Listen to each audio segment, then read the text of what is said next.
1000 साल पहले हिमालय के रेंज में तब एक डॉग ब्रीड का इजाद हुआ था जिसका नाम था लासा एप्सू। लासा जो वर्ड है ये आया था तिब्बत के कैपिटल से लासा से। वहीं एप्सू का जो मतलब है, एप का मतलब होता है बार्किंग और सू का मतलब होता है गार्ड, मतलब दाढ़ी वाला गार्डिंग डॉग। ये ब्रीड आजकल हमारे घरों में एज अ टॉय ब्रीड के तौर पे रखी जाती है, लेकिन उस टाइम इस ब्रीड को यूज किया जाता था इंटीरियर गार्ड डॉग के तौर पे। लासा एप्सू की जो हिस्ट्री है बहुत रिच है। इस डॉग का जो फेस होता है इट्स लाइक अ लायन और इसके मुंह पे दाढ़ी होती है।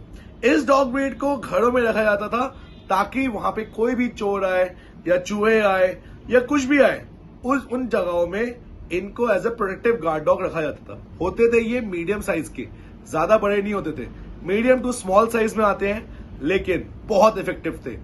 ना ये ज्यादा खाना खाते थे, ना ही ज्यादा तंग करते थे, लेकिन इनकी एक समस्या थी, वो थी ग्रूमिंग। लेकिन लासा से क्षेत्र में वहां पे इनके बाल काटे नहीं जाते थे जैसे आज के दौर पे ग्रूमिंग में किए जाते हैं। उस टाइम ये 2 टाइम शेड करते थे और दोनों बार इनको कंघी करके लोग नेचुरली इनके फर को रिमूव करते थे। लेकिन आज की डेट में इस डॉग ब्रीड को बहुत ज्यादा मॉडिफाई किया गया है। इनफैक्ट इसी डॉग ब्रीड को मॉडिफाई करके आज शिट्जू भी पैदा कर दिया गया है, लेकिन लासा की अपनी एक पहचान है।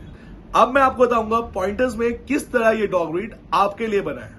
फर्स्ट, ये डॉग ब्रीड बहुत कॉम्पैक्ट है, बच्चों के लिए अच्छा है, बहुत इजीली ट्रेनेबल है। ये डॉग ब्रीड बहुत ही ज्यादा स्टबर्न है।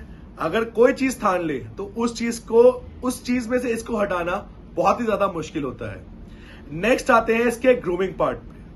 लासा एप्सू को ग्रूम करना एक चैलेंज है क्योंकि हम सिटीज में रहते हैं। यहाँ पे उन्हें बाहर लेके जाना, उन्हें ग्रूम करना, क्योंकि बाहर जाते ही उनके फर में मिट्टी लग जाती है, कीचड़ लग जाता है, घर लेके आते हो फिर उसको पैर वॉश करना पड़ता है, फिर डेली उसको कंघी करने पड़ते हैं और उसके बाल इतने लंबे होते हैं कि आपको वंस अ मंथ उसे ग्रूमर के पास लेके जाना ही पड़ेगा। लासा एक कोल्ड डेजर्ट है, ठंडी जगह नहीं बोलूंगा, लेकिन एक कोल्ड डेजर्ट जहां पे गर्मी और सर्दी दोनों चीज होती है, एक्सट्रीम क्लाइमेट होता है। लेकिन वहीं दिल्ली जैसे एनवायरनमेंट में क्या ये डॉग ब्रीड सस्टेन कर पाओगे? बहुत लोग कर रहे हैं और बहुत अच्छी तरह थ्राइव कर रहे हैं डॉग्स, क्योंकि इनको एसी में रखा जाता है और शाम को जब वेदर ठंडा होता है तब इनको बाहर लाया जाता है वॉक्स के लिए। ये डॉग ब्रीड को जितना आप कम वॉक देंगे उतना ये ज्यादा टेरिटोरियल हो सकता है। तो आपको मेक श्योर करना है कि इसे अच्छी खासी वर्कआउट देनी जरूरी है, क्योंकि ये एक टेरियर डॉग है। अब आते हैं दूसरे पॉइंट पे, क्या ये डॉग ब्रीड आपके अपार्टमेंट लिविंग के लिए बना है? बिल्कुल हाँ, लेकिन उसके लिए आपको इसे अर्ली मॉर्निंग वर्कआउट देना होगा, अच्छी ग्रूमिंग देनी होगी और शाम को भी जब सूरज ढल जाता है तब इसे बाहर लेके जाना है, इसके साथ फेच खेलना है और पार्क से आने के बाद इसको कंघी करना है। अगर आप एक बिजी आदमी है, आपकी एक कॉर्पोरेट जॉब है, आपके पास बिल्कुल टाइम नहीं है, तो ये डॉग ब्रीड आपके लिए नहीं बना है।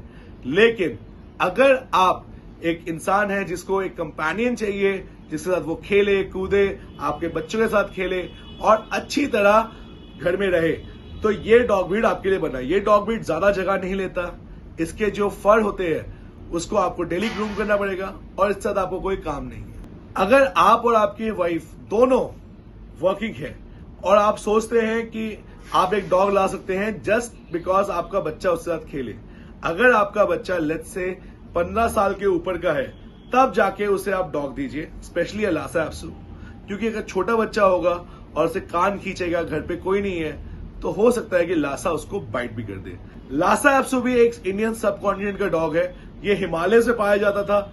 और अगर आप चाहते हैं कि एक इंडियन ब्रीड बहुत सुंदर सा कडली सा आपके घर में आए और आप कॉकर स्पैनियल नहीं लाना चाहते, आप शिट्जू नहीं लाना चाहते, उससे अगर लासा चाहते हैं तो that is your right choice, because इसके अंदर हेल्थ इश्यूज बहुत कम होते हैं और ये कम से कम 15 से 16 साल तक जिंदा रहता है और कई बार 20 से 22 साल भी जिंदा रहता है। I have seen my self कि ये 18 साल तक मिनिमम जिंदा रहते हैं। सो लासा एक बहुत हेल्दी ब्रीड है, खाना बहुत कम खाता है, बस ग्रूमिंग की मेंटेनेंस है और उसको इरिटेट करने वाला कोई नहीं होना चाहिए। अब मेन बात, इसको आप लेके कहां से आ सकते हैं? अगर आपको फ्री में चाहिए तो आप तिब्बत चले जाओ, वहां पे बहुत सारे लासा ब्रीडर्स हैं जो फ्री में आपको लासा एप्सू दे देंगे। यहां तक कि सिक्किम की गलियों में भी आपको लासा एप्सू घूमता हुआ दिख जाएगा। तो उसके पपीज आप घर ला सकते हैं। लेकिन अगर आपको एक ब्रीडर से परचेज करना है जिसका सिल्की कोट हो, पोनी हो, क्यूट आईज हो, पिंक नोज हो और छोटे छोटे पॉज हो, तो उसके लिए आपको मिनिमम 30 से 35 हजार रुपए खर्च करना पड़ेगा एक प्योर ब्रीड लासा लाने के लिए। और अगर आप एक चैंपियन ब्लड लाइन चाहते हैं तो फिर मान के चलिए 3 से 4 लाख रुपए आपके कहीं नहीं गए। अगर आपको pure original normal wild style लासा चाहिए, please go in the hills, वहां पे आपको फ्री में मिल जाएगा।